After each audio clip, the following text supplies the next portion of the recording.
ಅವರ ಲಿಂಗೈಕ್ಯ ಆದ ನಂತರ ಎಲ್ಲೋ ಒಂದು ಕಡೆ ಹಿಂದುತ್ವ RSS ಪ್ರಭಾವಕ್ಕೊಳಗಾಗಿ ಈ ಥರ ನೋಡ್ರಿ, ಇದು ಒಂದು ದೊಡ್ಡ ಚಾಲನ ಐತಿ ದೇಶದಾಗ. ಇವತ್ತಲ್ಲ, ಸ್ವಾತಂತ್ರ್ಯ ಪೂರ್ವದಲ್ಲಿತ್ತು, ಇವತ್ತವರೆಗೂ ಐತಿ ಜೀವಂತ.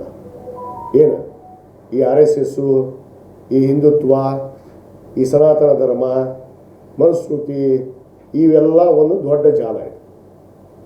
ಅದು ಅಲ್ಲಿ ಪಾಪ ಪವಿತ್ರವಾದ ಆ ಸಿದ್ದೇಶ್ವರ ಸ್ವಾಮಿಗಳು ಎಷ್ಟು ಸರಳ ವ್ಯಕ್ತಿ, ಸಜ್ಜನ ವ್ಯಕ್ತಿ, ಮಾನವೀಯತೆಯನ್ನು ಹೆಂಗೆ, ಮಾನವೀಯತೆಯ ಮೌಲ್ಯಗಳೇನು ಅನ್ನೋದನ್ನು ಜಗತ್ತಿಗೆ ತೋರಿಸಿದಂಥ ಮನುಷ್ಯರು. ಅಂಥ ಒಂದು ಪವಿತ್ರವಾದ ಜಾಗಕ್ಕೆ ಹೋಗಿ ಇಂಥ ಯಾವುದೋ ಒಂದು ಬೀದಿಯಲ್ಲಿ ಹೋದ್ರು ಅಂತ ನಾಯಿನ ಕುಂದಿಸಿದ್ರೆ ಏನಾಗತ್ತೆ ರೀ?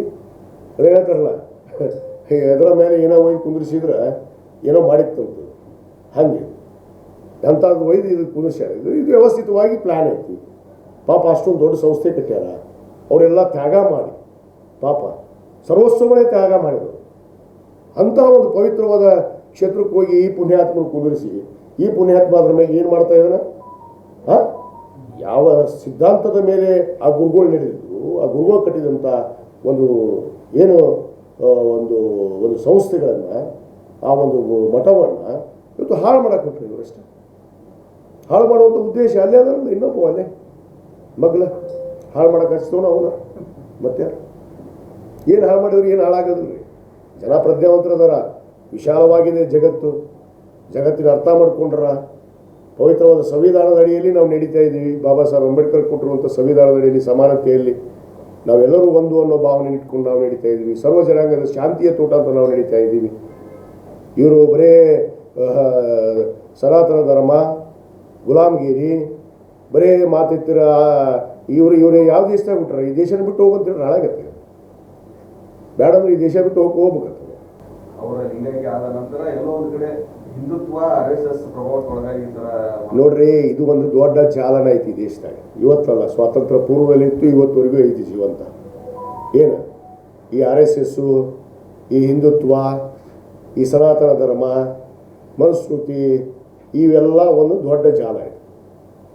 ಅದು ಅಲ್ಲಿ ಪಾಪ ಪವಿತ್ರವಾದ ಆ ಸಿದ್ದೇಶ್ವರ ಸ್ವಾಮಿಗಳು ಎಷ್ಟು ಸರಳ ವ್ಯಕ್ತಿ, ಸಜ್ಜನ ವ್ಯಕ್ತಿ, ಮಾನವೀಯತೆಯನ್ನು ಹೆಂಗೆ, ಮಾನವೀಯತೆಯ ಮೌಲ್ಯಗಳೇನು ಅನ್ನೋದನ್ನು ಜಗತ್ತಿಗೆ ತೋರಿಸಿದಂಥ ಮನುಷ್ಯರು.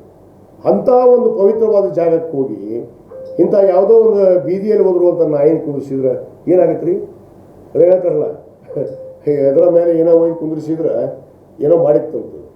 ಹಾಗೆ ಅಂಥದ್ದು ಒಯ್ದು ಇದು ಕುಂದಿಸ್ಯಾರ. ಇದು ವ್ಯವಸ್ಥಿತವಾಗಿ ಪ್ಲ್ಯಾನ್ ಐತಿ. ಪಾಪ ಅಷ್ಟೊಂದು ದೊಡ್ಡ ಸಂಸ್ಥೆ ಕಟ್ಟ್ಯಾರ. ಅವರೆಲ್ಲ ತ್ಯಾಗ ಮಾಡಿ, ಪಾಪ ಸರ್ವಸ್ವಗಳೇ ತ್ಯಾಗ ಮಾಡಿದರು. ಅಂಥ ಒಂದು ಪವಿತ್ರವಾದ ಕ್ಷೇತ್ರಕ್ಕೆ ಹೋಗಿ ಈ ಪುಣ್ಯಾತ್ಮನ ಕುಂದಿರಿಸಿ, ಈ ಪುಣ್ಯಾತ್ಮ ಅದ್ರ ಮೇಲೆ ಏನು ಮಾಡ್ತಾ ಇದ್ದಾನೆ? ಯಾವ ಸಿದ್ಧಾಂತದ ಮೇಲೆ ಆ ಗುರುಗಳು ನಡೆದಿದ್ರು, ಆ ಗುರುಗಳು ಕಟ್ಟಿದಂಥ ಒಂದು ಏನು ಒಂದು ಸಂಸ್ಥೆಗಳನ್ನು, ಆ ಒಂದು ಮಠವನ್ನು ಇವತ್ತು ಹಾಳು ಮಾಡಕ್ಕೆ ಕೊಟ್ಟರು ಇವರಷ್ಟೇ.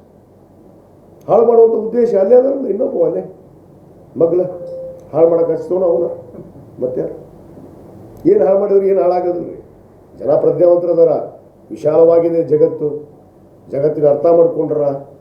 ಪವಿತ್ರವಾದ ಸಂವಿಧಾನದ ಅಡಿಯಲ್ಲಿ ನಾವು ನಡೀತಾ ಇದ್ದೀವಿ. ಬಾಬಾ ಸಾಹೇಬ್ ಅಂಬೇಡ್ಕರ್ ಕೊಟ್ಟಿರುವಂಥ ಸಂವಿಧಾನದ ಅಡಿಯಲ್ಲಿ ಸಮಾನತೆಯಲ್ಲಿ ನಾವೆಲ್ಲರೂ ಒಂದು ಅನ್ನೋ ಭಾವನೆ ಇಟ್ಕೊಂಡು ನಾವು ನಡೀತಾ ಇದ್ದೀವಿ. ಸರ್ವ ಜನಾಂಗದ ಶಾಂತಿಯ ತೋಟ ಅಂತ ನಾವು ನಡೀತಾ ಇದ್ದೀವಿ.